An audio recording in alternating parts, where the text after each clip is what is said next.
Hello， 大家好，今日同大家介紹一個家常菜蝦乾粉絲炒小菜。主要嘅材料有我哋燒熱油鑊，跟住就爆香2片薑片，跟住再加埋浸過嘅蝦乾落去爆香佢，再加入2粒嘅蒜頭。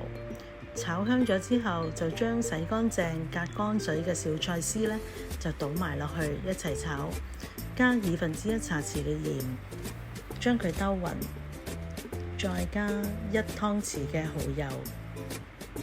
兜勻之後，我哋就加入雞湯，然後跟住就加埋浸過蝦乾嘅水，再將浸軟咗嘅粉絲擺喺中間。跟住冚蓋煮2至3分鐘，跟住我哋掀翻開之後，將佢兜勻，然後跟住就試味啦。炒呢味菜個味道真係好視乎你個人喜歡，你中意清淡啲咁就完成噶啦。但係如果我想濃郁啲，我哋就會加多一啲嘅魚露落去提鮮，然後跟住我哋就可以將佢兜勻，咁就完成噶啦。係咪好簡單呢？